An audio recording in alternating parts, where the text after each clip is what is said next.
Olá, eu sou Cristina Guilherme para o canal Escritos da Cristina.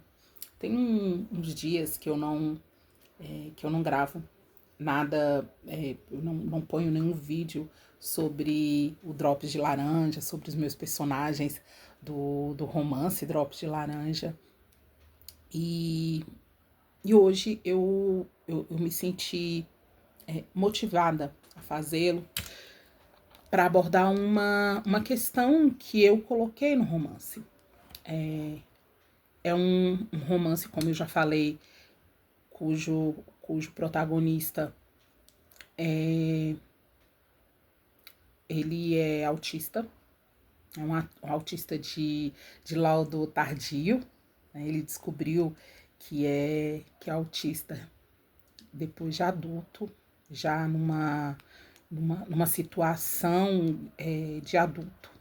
Né, que tem outras implicações, que é bem diferente de quando os pais descobrem que a criança é autista. Né? Até o nome do, dos exames, das técnicas utilizadas para isso é diferente, né? Quando é quando é criança, a gente utiliza a palavra teste, quando é adulto, a gente usa rastreio, porque você vai buscar os traços do autismo, né? Determinar qual a amplitude desse autismo, desse transtorno, depois de uma vida inteira de esquisitices. E hoje eu quero falar sobre uma vida inteira de não inclusão.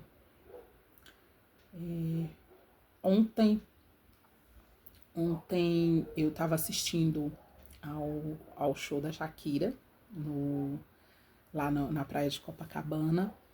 E aí, antes do show, teve uma. Eles costumam fazer aquelas transmissões longuíssimas com comentários. E aí falou sobre o Rio Inclusão. E tinha pessoas pessoas com deficiência que estavam no show, que tiveram um local e todo um ambiente, todo um contexto adaptado para elas, para que elas pudessem curtir um show. E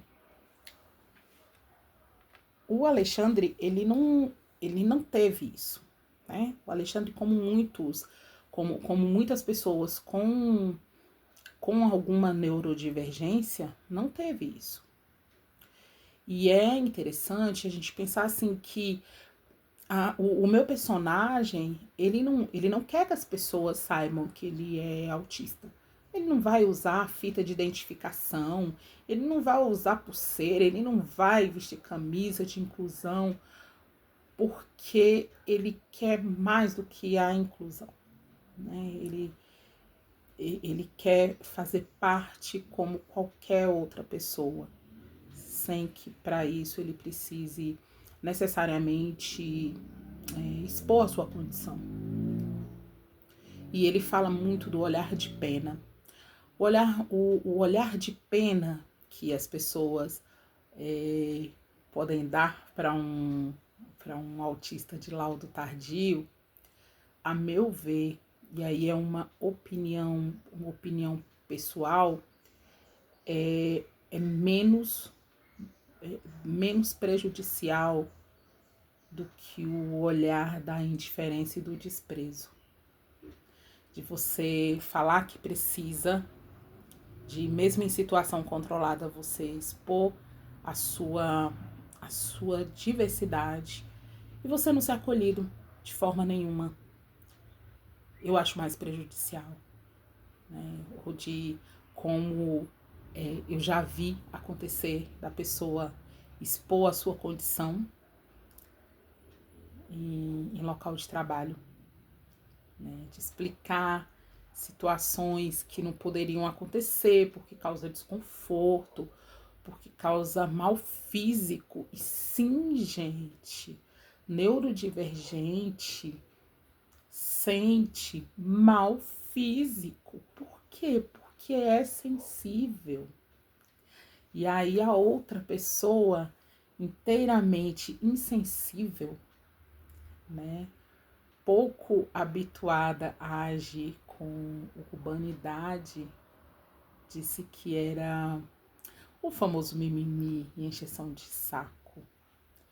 Então, assim, na hora que eu vi a situação, eu me lembrei do meu personagem. Falei, caraca, e se o Alexandre tivesse exposto a sua condição, por exemplo, ao se recusar a acompanhar a Amália em alguns lugares, ou a se recusar a fazer determinados programas que para ela, como uma pessoa não neuroatípica, ela é dita normal, é lida como normal todo o tempo, ela ela gosta de lugares barulhentos, ela gosta de multidões, ela não tem nenhum problema com determinados ruídos, mas o Alexandre tinha.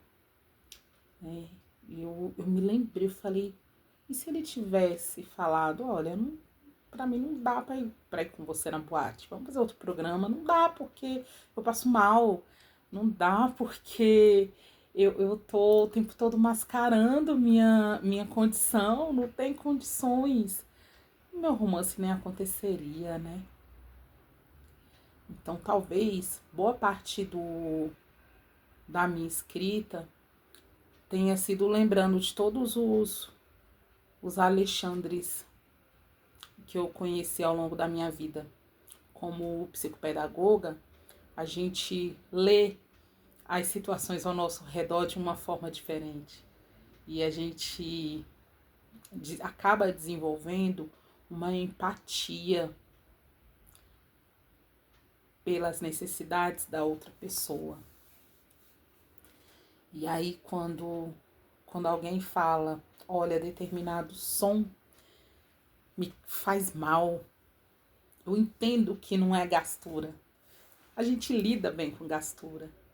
É mal físico, é enjoo, é como se tivesse expondo seus nervos. É uma tortura, é uma condição de tortura.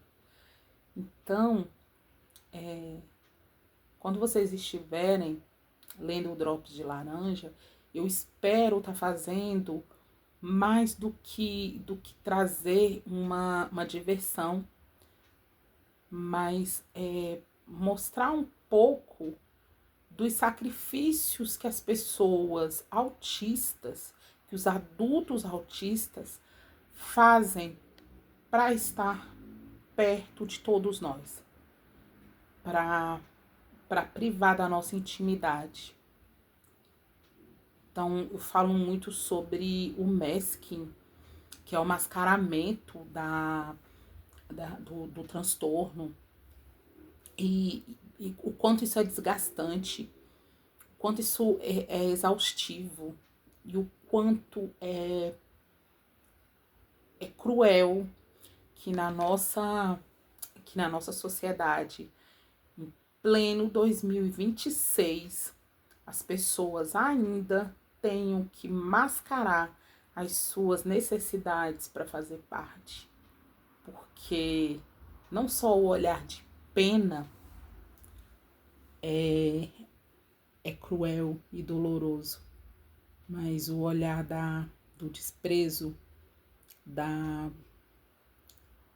apatia em relação ao seu problema, o do, poxa, que encheção de saco, que mimimi, ele também é cruel, é extremamente cruel. E é muito, muito constrangedor ver ainda essas situações desenrolando na sua frente. E não, eu não fiquei sem fazer nada. Mas nenhuma situação é muito simples, né? E relações profissionais, elas são extremamente complexas. e o outro é um outro universo, é diferente do nosso. Então, assim, que a gente possa acolher mais, ouvir mais, tentar ter mais empatia, não só com as pessoas autistas, não só com as pessoas autistas, mas com o ser humano de hoje, tá? Dá uma sensação de adoecimento generalizado. Parece que todo mundo resolveu agir como vilão, né? Na sua vida, na vida dos outros, na vida da sua família, dos seus parceiros, das suas parceiras. Então, assim, que a gente possa se reconhecer mais humanos e querer conhecer mais as outras pessoas com as suas condições, limitantes ou não, sabe? É isso. Drops de Laranja. Sim, é um romance com uma pessoa autista. Fascinante.